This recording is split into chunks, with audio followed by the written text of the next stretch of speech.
Good morning. This is my dress rehearsal for the presentation that I'm going to be giving tomorrow morning to the local literary club. So I'm going to start from the very beginning and practice this and see how it goes. Good morning. I am so happy to be here with all of you this morning. I've only been a member of the literary club for 4 or 5 months, but I have to say I have really enjoyed all of the presentations. They've all been a little different, and I've really learned a lot. So I want to thank Jean. Jean, are you okay? You look a little nervous. Don't be nervous. I'm not nervous. Are you nervous? Are you worried about me? Jean's the one that invited me here today. That woman has a lot of courage. Anyway, let me tell you how I got rid of my nerves. I haven't had any nerves since 1974. Yes. You know, I went to Myrtle High School, graduated with a class of 27. Myrtle's only about 1,000, or was at that time. It's even smaller now. But there was about 800 to 1,000 people that lived there. It's about 45 minutes from the Badlands and maybe 140 miles from Rapid City in the Black Hills area. So, but it's in the plains. It's not the pretty part of South Dakota, but we're not too far from it. Anyway, went to high school there, and so did both of my parents and my brother. Lots of family, lots of relatives graduated from Myrtle High School. So about 4 or 5 years after I graduated, I got a call from a Mr. Harold Thune. Yes, he was one of my high school teachers, and he was still there. He wanted to ask me if I would want to be the alumni speaker for the upcoming homecoming coronation. Of course, I told him I'd be honored. That was before I knew that I was afraid to speak in public. Anyway, I knew what the alumni speakers talked about anyway. I had been to more than one homecoming coronation, so I knew that all they did was get up there and talk about their classmates and update everybody on where they were. So really the only thing I had to do was buy a new outfit, which I did. Yeah, I went out and got a polyester vest and pants. And, you know, it's 1974, polyester was the thing. But I was even a little more bold than that. I got one that had bright blue and green chevrons all the way down and all the way up. Very bold. Not neon, but bold. So, the night of coronation, I dressed in my new outfit, put on my patent leather shoes, and went to the auditorium. When I got there, I searched out Mr. Thune, and I said, "I'm here." He said, "Oh, okay, good." He said, "There's one thing I'd like to tell you." He said, "We really are trying to get away from having the alumni speakers just go on and on about all their classmates and, you know, where they are, where they went to school, all that kind of thing. So talk about something different tonight." And he said, "You can sit wherever you'd like." And he turned around and walked off. What? Talk about something else? Like what? You know, privately, I thought it was a good idea to quit talking about your graduating class. But why start with me without any kind of notice? My right eye started to twitch. It was hard to see where I was going with just one eye, but I had to go find a seat. I went and got a drink of water, but my eye still kept twitching. So I finally found a place far away from everyone to sit, and I prayed, "Please give me the words." I hadn't even finished my prayer when I heard Mr. Thune introducing me. So I kind of stumbled up to the front, and there was a platform. Yes, it was 2 by 2 by 2 by 2, and about, you know, this high. A good healthy step up. I remember thinking if I fall off of that thing, I could seriously hurt myself. And the way I'm feeling, I could even pass out. But I made it up there, got up on the pedestal, platform and looked in front of me, and there were bleachers filled with people. They seemed like they went clear to the high auditorium ceiling. And in front of the bleachers, there was rows and rows and rows of chairs, also filled with people. There was a row that was only within 2 feet of where I was standing. They were like eye to eye with my feet, which were kind of a blur right now. My chevron started shaking. Can you imagine bold green and blue shaking chevrons? If you looked at it for more than a couple of minutes, you'd probably get pretty nauseous. Well, the people in front looked like they were in pain. They were tried to look at my eye, my face, my shaking chevrons. My feet were a blur by then. They had nowhere to look. I was still trying to calm myself down, so I looked to my left, and there were more bleachers there. And at the very top, I saw my cousin Greg. I had forgotten that Greg was still in high school. I didn't say this because my throat was kind of constricting, but I thought, Greg, hi, it's me, your cousin down here. He looked stricken. Of course he did. Here was his cousin down there with her eye twitching, her chevrons shaking, her feet a blur, and she hadn't even said anything yet. Well, I knew it couldn't go on like this. So I took a deep breath. And here's what I thought of to say. I went down the list of every single person I had gone to school with, the girls, the boys, where they went to college, who they married, if they got a divorce, if they remarried, and who that was, if they had any kids, where they worked, if they were unemployed. I spilled my guts. And then I threw in some from the upper class just for good measure. When I got finished with all of that, I stumbled down off the platform and went back to my seat, still twitching my eye, shaking my chevrons, blurring my feet. I sat down, and I couldn't get calm. I couldn't even tell you who was crowned king and queen that night. I sure didn't stay for the snake dance where they go around and hang on to hands and run all over town. I waited a while before I left because I sure didn't want to run into Mr. Thune. But I did run into Greg, and for a minute he sort of made me feel better. He said, I liked your challenge. Challenge? What challenge? He said, well, you played the Falcons' homecoming night. We're playing the Falcons' homecoming night. You beat them 30-6, and you challenged us to do the same. We won't, though, he said. We're not very good. Bye. He turned around and left. So I twitched and stumbled and got to my car. I'm thinking, boy, their team must stink. I've insulted them again. But I got in my car, and gradually I started to calm down and my eyes opened up. I headed for home, and then I got the hiccups. Hiccuped all the way home. But there's a happy ending to this story. Cool as a cucumber. Not a nerve in my body since 1974. See, Jean? No worries.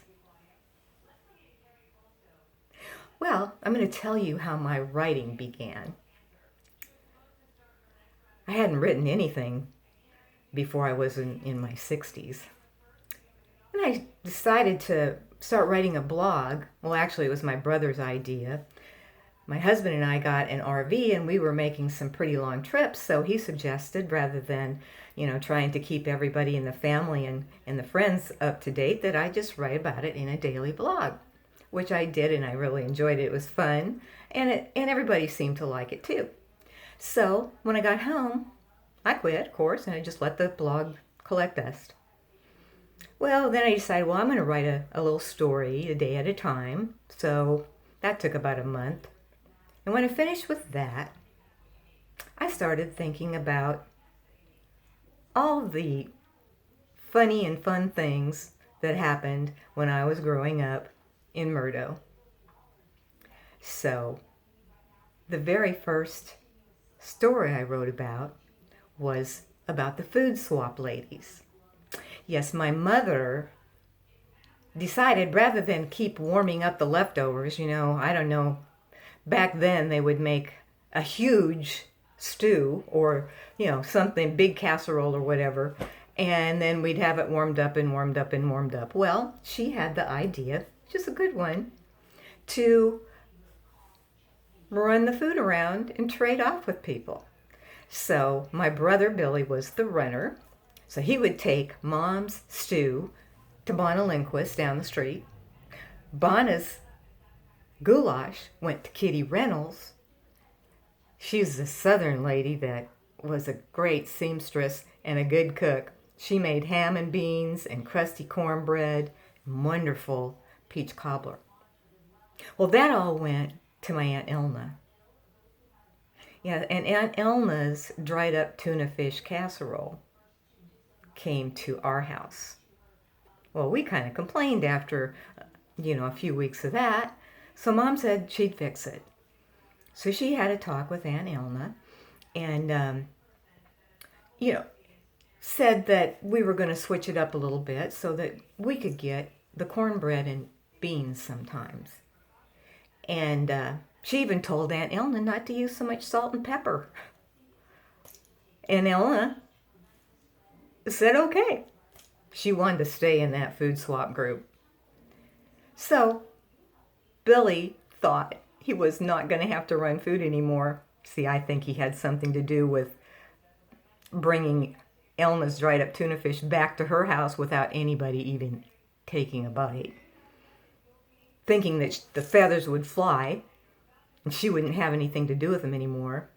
It didn't work out that way, so he had to keep running food until he absolutely refused to do it any longer. When you start driving, it gets a little embarrassing, I think. Anyway, I wrote about that story on my blog, and the next morning I got up and I looked. They give you your statistics, how many readers are looking at it. And before then, I had maybe 50, 60 on a good day. Well, 500 people had read that blog. I checked a couple hours later, and a couple more hundred had read it. It went up to 1,300 readers. How do people find out that there is something on a blog that they might want to read? I don't get it. I still don't get it. But the word spreads, I guess. So I wrote story after story about everything I remembered about growing up from 8 years old and through high school and beyond, and wrote a story every night. Well, the readership climbed. And I was pretty popular. Murdo girl. You're probably wondering why I'm wearing this crown and this queen-like gown. Well, I have a long history of queendom in my life. My first experience was when I was 8 years old. And my cousins and I decided we were going to have a 4th of July parade. Yes, we gathered everybody together, and I had a long red formal made by the seamstress Kitty Reynolds that made the ham and beans. Anyway, she made it for me just to play in, and boy, did I get the use out of that thing. Because of that formal, I got to be the queen of the 4th of July parade. Yes, we made a tinfoil crown, kind of like the one I'm wearing, and this one has a little gold tulle over it because I wanted it to match my puffy sleeves. And then we got a wagon, put the a little folding chair in the wagon, and I sat on the folding chair with my crown, and I had a couple on each side of me to kind of steady me down the gravel street. And then Mark, my cousin, rode my horse, a little Shetland pony. Yes, I had a horse. Now you see another reason why I got to be the queen. So he rode that horse. And he also had a horse that one of the other cousins rode, Prince, and then another big horse that the Borks owned, Rex.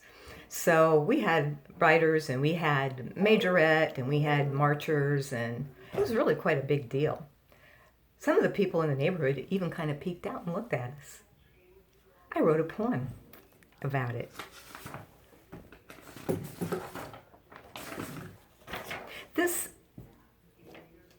This is about a woman who was having a bad day until she saw the neighborhood 4th of July parade. I went outside to get some air. My day had done me in. No matter how much or hard I tried, I just couldn't win. I had a cold, my car broke down, and I was truly busted. I was too sick to go to work. My thoughts could not be trusted.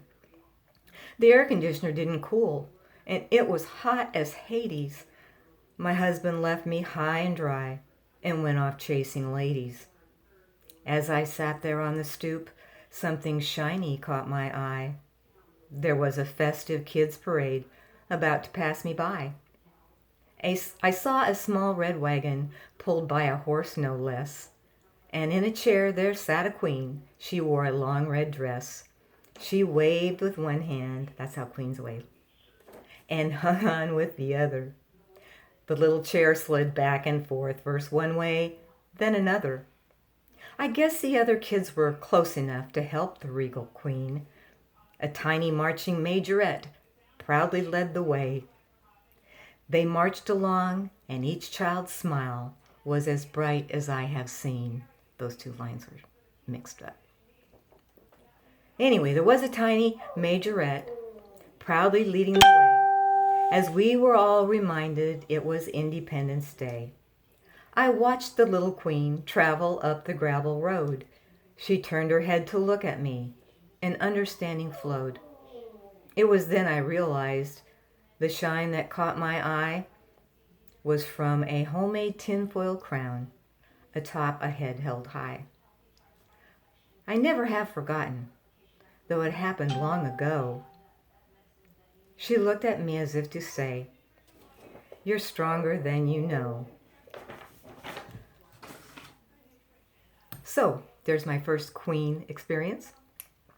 Then I was homecoming queen. So, when you have a class of 27, not that many girls, you get a better chance at things. So, I got to ride in the convertible down Main Street. There's pictures over here that you can look at after. And there's pictures of the 4th of July parade as well that you can look at after the presentation. And my mother was even a queen. Well, actually, she was a Miss Murdo. We don't know if she was homecoming queen. There was a little bit of confusion there. I don't know if she passed algebra that first semester. I just remember hearing her say, "I did not fail algebra. Algebra failed me." But she graduated when she was supposed to. And after graduation, there was a contest where she got to be Miss Murdo. And as Miss Murdo, she was automatically entered into the Miss Highway 16 contest. Highway 16 went right through Murdo. Went right through South Dakota. So, she won. Oh, by a landslide. 1,500 and some votes to 700 and some. And as Miss Highway 16, she got an all-expense-paid trip to the only corn palace in the world. Yes, it's quite a big deal. It has all different colors of corn, and there are designs glued onto the sides of the corn palace. It's beautiful. You know, there's a lot of different colors of corn, and it just makes it really pretty. I got to see Bob Hope there once. It was pretty exciting. So, another experience in my family of queendom. I'm not done yet.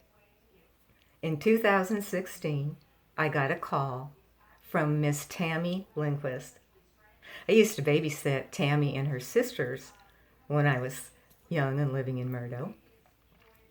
Tammy was well aware of my Murdo Girl blog and the popularity of it.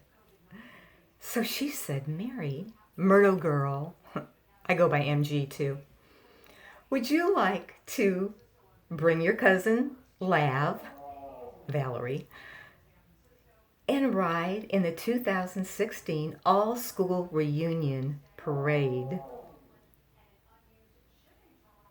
See, Lav, she's a part of everything that Myrtle Girl does, and she likes being a queen too. So we were delighted to do that. So Lav flew in from California. I flew in from Texas. We met in Rapid City, rented a car, and off we went to Murdo. That night we were invited to a dinner gathering. I think it was in our honor. And I was showered with a gift. Yes, a very good friend of mine made a delightful collage. I still have it. I wish I had brought it. I could have put it on display with everything else. But it depicts everything in my life so far, all the meaningful things. It was a very, very special gift. The next day was the parade. We got to sit in the back of a beautiful red convertible owned by David Geisler, who has the Pioneer Auto Museum in Murdo, known all over the world. It's quite a big deal. He just sold Elvis Presley's motorcycle for $800,000. Now, he's got a lot of stuff in there. You should go see it. It's worth the trip to Murdo just to see it. A lot of old cars and everything. So Valerie and I are on the back. I have on a red gown, my tinfoil crown.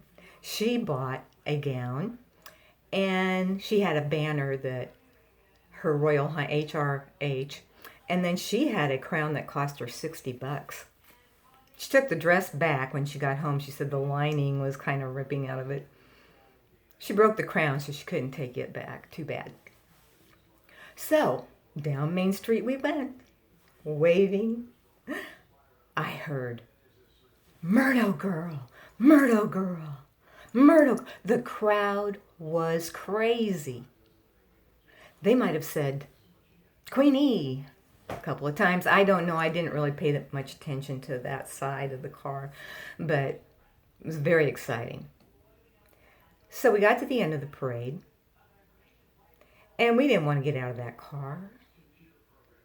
We asked if we could go around again, and they said no. But another queendom experience. I've lost count, have you, by this time?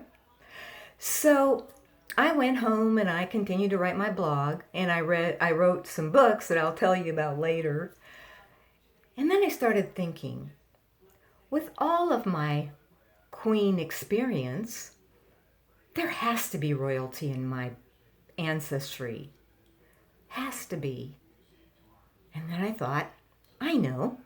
My cousin Bobby that lives in Michigan, he's done a lot of research, and he's got everything on Ancestry.com. I'm going to call him and see what he's found. So I did. Bobby, hi, this is your cousin Mary, MG Myrtle Girl. Say, in all your research, have you run across any queens? Any royalty at all? Well, he thought for a minute, and he said, well, there is one person that you might want to check out. Her name is Susanna North. So he gave me all the instructions on how to find Susanna North on his Ancestry.com.